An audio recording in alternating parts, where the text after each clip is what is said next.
عاملين ايه يا حلوين؟ يا رب تكونوا بخير وفي احسن حال. تعالوا النهارده نعمله مع بعض ورقه لحمه بالبطاطس في الفرن، خفيفه على المعده. الفيديو ده هيبقى مفيد جدا جدا لاصحاب الدايت، لان الوصفه دي وصفه صحيه، او لو حد معدته تعباه وعايز ياكل اكل خفيف، لو حد مستعجل وعايز يعمل غدوه سريعه. جربوا الاكله دي هتعجبكم جدا. اول حاجه هبدا بيها هعمل بس طبق رز واحد بسمتي صغير، عشان انا في حد عندي كان طالب طبق رز جنب الاكل، بس الباقي هياكل لحمه وبطاطس بس. والناس كلها اللي عامله دايت بتعمل زينا، بتاكل لحمه وبطاطس بس، غالبا ما بتاكلش البطاطس معاها رز، عشان دي نشويات ودي نشويات. فهنزل هنا زيت زيتون، وهنزل على زيت الزيتون بورق لورا وحبهان وفلفل اسود وملح هيمالايا، واديهم كده تقليبه مع الزيت يسخن بس حاجه بسيطه خالص. وبعد كده هنزل بالرز بتاعي البسمتي، وزي ما اتفقنا ان الرز البسمتي ده حبه قصيره، هنزل عليه بربع كوبايه بس زياده. وبعد كده هديلهم تقليبه مع بعض، انزل عليهم بالميه واغطي عليه واسيبه بقى يستوي براحته.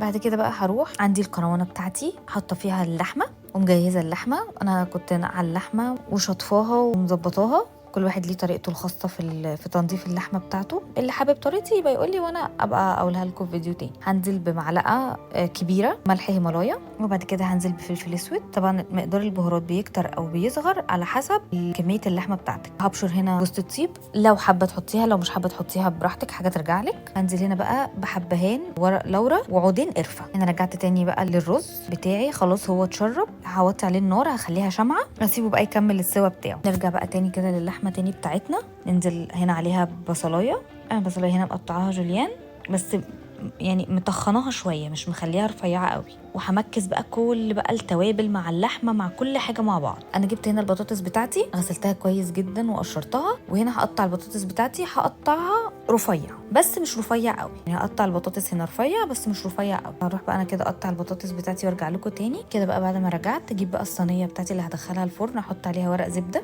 هجيب بعد كده بقى البطاطس بتاعتي وهرصها. هنزل بقى كده على البطاطس فلفل الوان احمر واصفر، بيعلي التست وبيخلي الطعم حلو جدا. انا كان دولت اخر حبه عندي في الفريزر، فهم اللي انا طلعتهم وحطيتهم. لو كان عندي اكتر كنت زودت كمان فلفل تاني الوان. وبعد كده هنزل بقى بشرايح اللحمه بتاعتي، بالبصل، بورق اللوري اللي فيها، بعيدان القرفه، بكل حاجه. هنزل بكل حاجه انا تبلت بيها اللحمه، هنزل باللحمه بكل حاجه تبلتها بيها.